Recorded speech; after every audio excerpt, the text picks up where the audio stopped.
अभी हम मौजूद हैं समस्तीपुर जिले के 140 हसनपुर विधानसभा क्षेत्र में। हसनपुर विधानसभा क्षेत्र का ये बिथान प्रखंड क्षेत्र है और बिथान प्रखंड की पूर्व प्रखंड प्रमुख और वर्तमान विधायक के पूर्व प्रतिनिधि विभा देवी के उनका जो गौशाला है वहां पे हम पहुंचे हैं। जब हम उनके यहाँ पहुंचे तो पता चला कि वो अपने गौशाला में है, इसलिए हम वहाँ पहुंच चुके हैं और आपको दिखाएंगे कि ये उनका गौशाला है और यहाँ पे दर्जनों की संख्या में जो है वो गायें बंधी हुई हैं और विभा देवी खुद यहाँ गाय को देख लीजिए, गाय का सेवा कर रही हैं। हम दिखा लगता है गौपालन करके। देखिए, गाय और माता दोनों पूजनीय हैं और गाय में कहा जाता है कि 56 करोड़ देवी देवता का वास होता है और गाय ही माँ के बाद गाय ही ऐसा है जिसके दूध से बच्चा का भी पालन पोषण किया जाता है।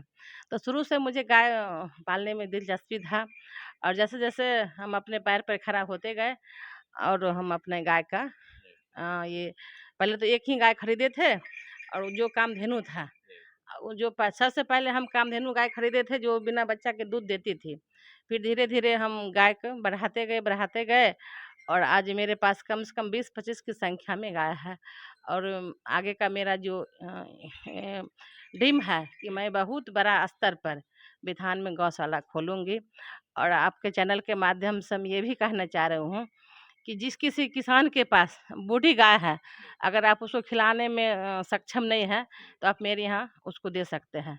जो भी गाय है जो बच्चा नहीं देती है और जिसको लोग अब मतलब कटने के लिए जिस गाय को बेच देते हैं, तो उस गाय को आप मेरे यहाँ दे दीजिए। उसका जो उचित दाम होगा फिर आपको हम दाम भी दे देंगे और उस गाय को हम पालेंगे। तो मेरा यही है कि गाय कटने से बचे। जो बूढ़ी गाय है, जो किसान उसको सक्षम नहीं है खिलाने में, वो मेरे यहाँ दे दे, उसको हम खिलाएंगे, हम उसको रखेंगे। और मेरा आगे का है कि मुझे गाय में एक क्या कहिएगा भगवान नज़र आते हैं और मुझे गाय पालने का बहुत शौक है। इसलिए हम आगे भी बहुत बड़ा स्तर पर इस गौशाला को बढ़ाएंगे। निश्चित तौर पर ये जिस पार्टी से जुड़ी हुई हैं, राष्ट्रीय जनता दल के, उसके जो नेता हैं लालू प्रसाद यादव, वो भी गौपालन में रुचि रखते हैं। आपको हम दिखाना चाहेंगे, काफ़ी संख्या में गायें हैं। आप देख सकते हैं कि बड़ी बड़ी गायें और अच्छी अच्छी, इसमें मैडम बहुत सारी गायें हैं। आगे आ जाइए। बहुत सारी इसमें देसी गाय जो है वो कौन? ये देसी है और ये इसको क्या कहिएगा, देसी काला गाय दर्शनिया है। जिस गाय को मतलब पूरे काला है, इसमें कहीं भी उजला नहीं है और पूरे देसी है। इसका देखिए ऊपर में कुल्ला भी बना हुआ है और दर्शनिया गाय है। इस गाय को रखना चाहिए, शुभ होता है। इस गाय को मतलब हम पूजा के ये से ही इसको हम रखते हैं। गाय पालती हैं क्या? एक गोलोचन कहा जाता है किन गायों के?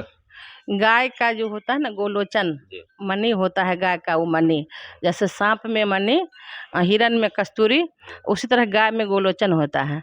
तो सबको दुर्लभ होता है। हाँ, ये दुर्लभ होता है, इसका कोई मोल नहीं है और सबको पता भी नहीं है। जितने भी गौपालक होते हैं सबको पता भी नहीं रहता है और वो पहचानते भी नहीं है गोलोचन। हाँ, गोलोचन को पहचानते भी नहीं है और समझिए किस्मत वाला को ही गोलोचन मिलता है। तो गाय जब पाज करती है तो उसके मुंह से भी गोलोचन निकलता है और उसकी गोबर से भी गोलोचन निकलता है। मेरी जो अभी 3 गाय है यहाँ पे, तीनों गाय ने गोलोचन दी है और तीनों गोलोचन को हम रखे हुए हैं और उसका पूजा पाठ करते हैं। उसका पूजा करते हैं? हाँ, उसका पूजा करते हैं। बहुत सारे लोग गोलोचन पहचान भी नहीं पाते। हाँ, पहचान भी नहीं पाते हैं और उनको जानकारी भी नहीं है। अभी मेरे पास यहाँ नहीं है जो कि पूजा के घर मंदिर में है, नहीं तो आपको उसको हम बताते कि गोलोचन कैसा होता है। तो एक ये जो गाय है ये वाली, ये दी है गोलोचन।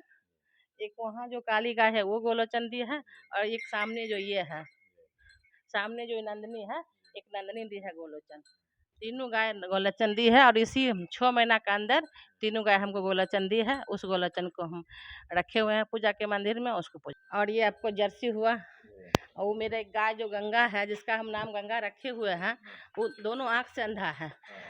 ये गंगा, हाँ ये गंगा है, इसका नाम हम गंगा रखे हुए हैं और ये दोनों आँख से अंधा है।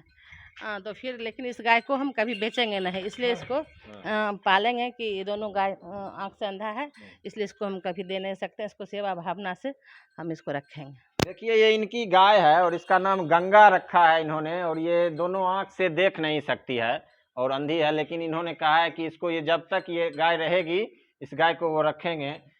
गौ पालन जो है ये सुरभि है, जी। इसका नाम मैंने सभी गाय का नाम रखे हैं। जी। और ये सुरभि है, ये सुरभि है हाँ इसका नाम सुरभि है। जी। और ये जर्सी है, जर्सी नस्ल का है। हाँ। ये पहले बार ये बच्चा देने वाली है, 10-15 दिन में इसका जी। बच्चा हो जाएगा। ये सुरभि है, मैंने सभी गाय का जी। नाम रखे हैं। सब गाय का नाम रखे हाँ हुए सब गाय का नाम रखे हुए हैं।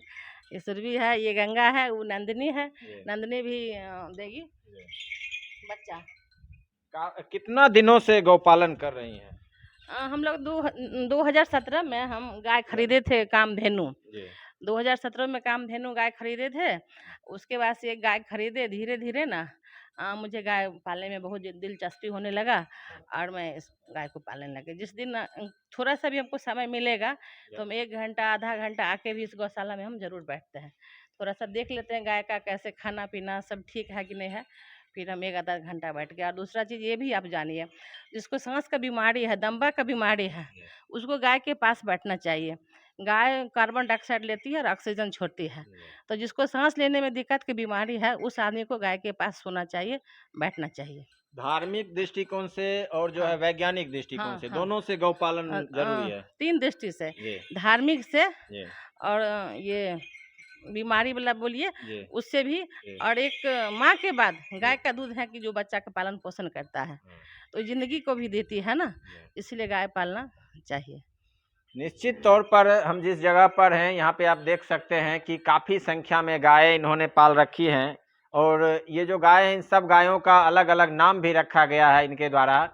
और गौपालन के बारे में इन्होंने बताया कि गाय हर व्यक्ति को पालना चाहिए और गाय की सेवा करनी चाहिए। इससे जो है माँ के बाद जो है वो गाय का ही स्थान होता है। अपना जो हिंदू धर्म है, हिंदू रीति रिवाज है, उसमें गाय को माता के समान दर्जा दिया जाता है। और जिस तरह से इस गौशाला में इन्होंने गायों का पाल रखा है और बताया कि जब इनको समय मिल पाता है तो वह 1 घंटा के लिए भी इस गौशाला में जरूर आते हैं और गायों की सेवा करती हैं।